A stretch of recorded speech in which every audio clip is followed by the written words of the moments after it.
ए बुलबुल आइए इधर। तोहरे जितना हमनियों की मेहनत लागत है, लेकिन तनी सा कोऑपरेट कर हम जाना तनी गावों में करे जाए एकदम चीरे के पड़ेगा। लेकिन तारा के देख के एगो बात और कहे के बा कहीं मच्छी खाती हैं इनका के देख एगो इनका आदमी का कह रहे कि कहे लगे रे रखा पीस के मसाला और लूंगी पहिर के भोर भोर जाला आ खूब मटकाई के कमाल पतरी कि खूब मटकाई के कमाल पतरी हो सही मारला सही मारला के सही मारला कड़ोहिया में कड़ोहिया पहुंचली सही मारला कड़ोहिया में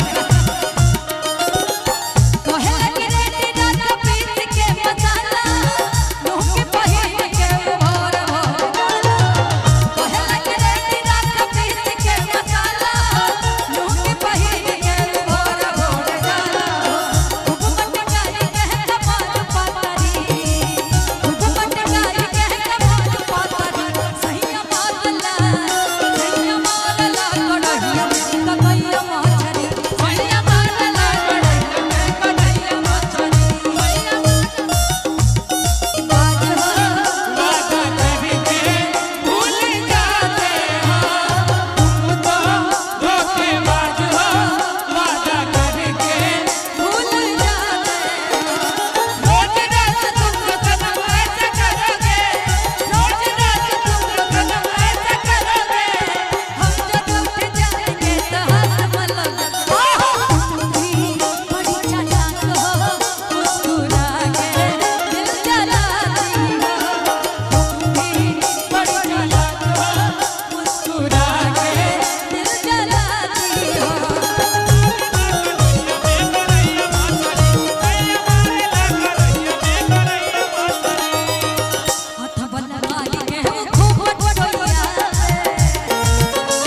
में पहली बात तो राजू भैया, पहली बात तो मंच बहुत कमजोर है, ये आप भी जानते हैं। यहाँ पे खड़े होकर देखिए, एक साइड हो जाइए थोड़ा सा बढ़िया रहेगा। और खेसारी भैया का मंच 16 तारीख का, कुंदन भैया तो कभी नहीं भूल सकते, कभी नहीं भूल सकते।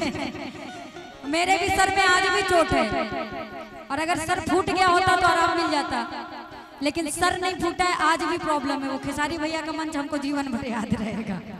हालांकि बहुत सारी घटना हुई उनके मंच पे, मैं काफी प्रोग्राम की उनका, लेकिन वो घटना जो थी ना, कुंदन भैया को सबसे ज्यादा याद है। आज भी मेरे सर पे लड्डू निकला हुआ है। अब सोच रही हूँ वो पेड़ा बन के पचक जाए तो आराम हो जाए, लेकिन नहीं पचक रहा है। आइए इधर आइए, इधर आइए, और थोड़ा सा मंच को छोड़ दीजिए भैया। रवि भैया, रवि भैया, रवि भैया, रवीश भैया, थोड़ा सा मंच पे कम लोग रहेंगे तो बड़ा अच्छा रहेगा। लेकिन कहा था राजू भैया कि नथुनी के बिना ना बहारब अंगनवा,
के बारी है तेरी उमरिया। लेकिन किसकी बारी उमरिया? राजू भैया, राजू भैया एक चीज आज हम नोटिस किए हैं, एगो जनी ऐसे कोई नहीं है तारा कि तू बड़ा खुश हो गईला। आज हम सोचे कि राजू भैया आज पहला बार इतना खुश दिखाई दे रहा है। इनका क्या देखते कुंदन भैया, रितेश भैया की बारी है तेरी उमरिया। ये लाल ड्रेस वाली कि मोटी है तेरी कमरिया, ढूंढ ले कोई सवरिया, ढूंढ ले कोई सवरिया। रुकेगा लेकिन ये लोग ओ दीवानी ओ मस्तानी, आइटम बम है तेरी जवानी, बारी है तेरी उमरिया, ढूंढ ले कोई सवरिया, ढूंढ ले कोई सवरिया।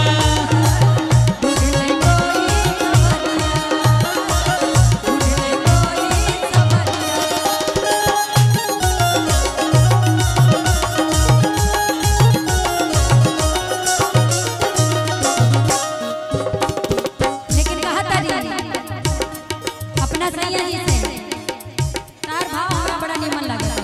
इनका खातिन कहे के बाद चली जाई बनाई हर बोलाई अपना भाई के, हमारा पे खर्चा जो हती कर बना कमाई के। चली जाई बनाई हर बोलाई अपना भाई के, हमारा पे खर्चा जो हती कर बना कमाई के। कहो के काज हम फेंकब पिया मेरी लाटे, कहो के नहीं काज हम फेंकब पिया मेरी लाटे। जितने भी कलाकार के अलावा कोई भी लोग है, अपना हो या पराया, उससे बहस नहीं है। सब पहले नीचे उतरिए स्टेज पर। अपना हो या पराया, उससे कोई बहस नहीं है। पहले जितना लोग चढ़ गए हैं सब पहले बाहर निकलिए।